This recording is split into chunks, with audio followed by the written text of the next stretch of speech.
सचिव doctor रणवनीत sir, हमारे बीच हमारे अतिथि एसपी एमपी सिन्हा साहब, अभी हम लोग सुना आपको और आपकी संस्था और आपके व्यक्तित्व से परिचित हुआ। हमारे बीच मौजूद हैं डॉक्टर रणवीर नारायण सिन्हा साहब, आप भी विश्वविद्यालय में प्रोफेसर रहे हैं और आप भी जेपी आंदोलन के सिपाही रहे हैं। और इस सभागार में उपस्थित इस महाविद्यालय के प्राचार्य पूनम वर्मा जी, डॉक्टर पूनम वर्मा जी, हमारे बीच उपस्थित सभी प्राध्यापक, सहायक प्राध्यापक। आज संयोग ऐसा है कि बच्चे सब इंटर्नशिप में बाहर गए हैं, लेकिन फिर भी विचारों की दुनिया में हम लोग हैं और विचारों का आदान प्रदान हो रहा है। और आज का दिन जो है बृहदीश्वर बाबू की जयंती मना रहे हैं। सचमुच एक ऐसी शख्सियत है बृहदीश्वर बाबू की कि शब्द कम पड़ जाते हैं। और मैं तब से बैठा सुन भी रहा था और पुनरावृत्ति भी हो रही थी, लेकिन सचमुच शब्द कम हो जाते हैं। हमने ऐसा व्यक्तित्व इतिहास में कई महापुरुष हुए हैं, उनसे बिल्कुल सर्वथा भिन्न और गुमनामी में रहे। सबसे दुखद स्थिति है कि उस समय भी बहुत कम लोग जानते रहे, बाद की पीढ़ियों में भी और अभी वर्तमान पीढ़ी और आने वाली पीढ़ी। सबसे दुखद स्थिति है कि आने वाली पीढ़ी शायद नहीं जान पाए। और इसी वेदना से मैं दुखी रहता हूँ।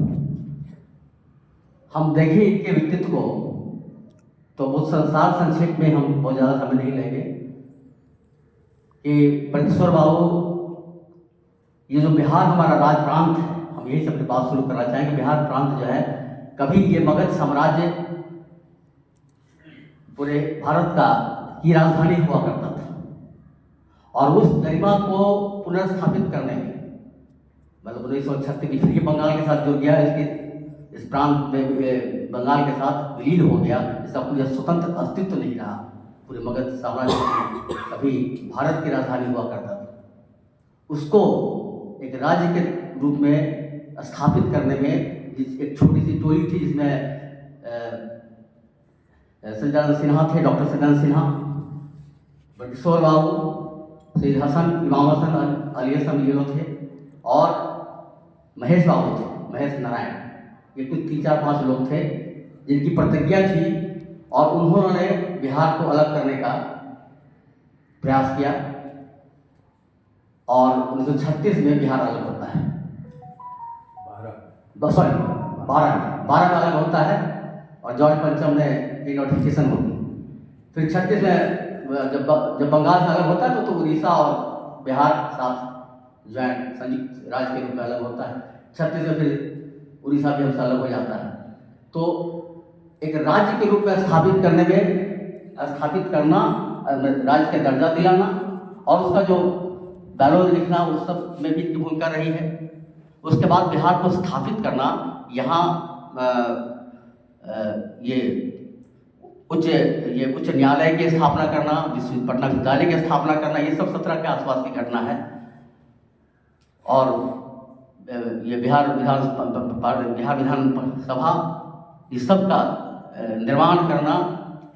इवन की श्रीदा बाबू तो अपनी जमीन दे दी। ये पूरा बेली रोड का जो जमीन यहाँ से वहाँ तक है, जिसमें राजभवन है, ये सब डॉक्टर सज्जाद सिन्हा की जमीन है, उन्होंने डोनेट कर दिया। और सबसे दुखद है कि वो उनके लिए कोई प्रतिमा नहीं स्थापित की गई है। कोई नहीं जानता कि बिहार किसने बनाया।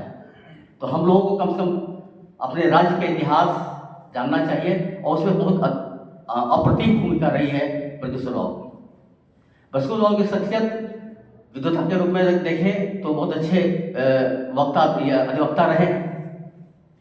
अंग्रेजी की बड़ी अच्छी थी, बहुत अच्छे अंग्रेजी के जानकार थे। ये डॉक्टर सज्जाद सिन्हा, इनका वेशभूषा बिल्कुल बिहारी परिवेश में धोती कुर्ता पहनना था, लेकिन बहुत अच्छे विद्वान थे। और इनका व्यक्तित्व देखिए कि ये जो काउंसिल था, ये इंपीरियल काउंसिल था बंगाल में, उसमें सदस्य हुआ करते थे। 1910 में ये उन्होंने चुनाव भी जीता और दरभंगा महाराज को हराया भी। और इंपीरियल काउंसिल में मेंबर होने के कारण इन्हें काफ़ी सहयोग किया। जो चंपारण आंदोलन का जो आपने चलचित्र देखा, ये 17 की घटना है, लेकिन 17 के पहले से जुड़े थे। 1914 से या 16 में कुछ बात थी, 16 में इन्होंने पचकठिया वहाँ पर था पहले, तिनकठिया के पहले पचकठिया था, तो उसको बड़केश्वर भाव का योगदान है कि उसमें उन्होंने कानूनी लड़ाई लड़ करके तिनकठिया किया। बिल्कुल अनिवार्य था कि तिनकठिया में आपने देखा ही। और जो प्रताड़ना थी, अब जब देखेंगे बिहार में चंपारण का आंदोलन जो राजेंद्र बाबू ने लिखा है, तो अगर आपको गुलामी पहले महसूस करना है, मुझे लगता है कि सबको पहले गुलामी महसूस करना चाहिए कि क्या था, क्या दुर्दशा थी गुलामी के दिनों में, तब शायद हम अपने आज़ादी की को रक्षा करने के लिए प्रेरित हो पाएंगे, स्वतः प्रेरित हो पाएंगे। और एक ऋग्वेद की ऋचा है, इति महे स्वराज्य, हमें स्वराज्य के लिए सदैव प्रगतिशील रहना चाहिए।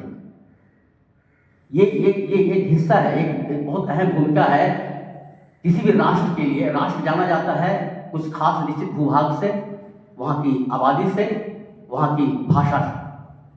हमारी भाषा होनी चाहिए, अनिवार्य तत्व में आएगा। आज में पढ़ेंगे पॉलिटिकल साइंस में, तो ये कुछ परिभाषाएं दी गई कि ये कुछ अनिवार्य तत्व है जिनके कारण राज्य राष्ट्र बनता है।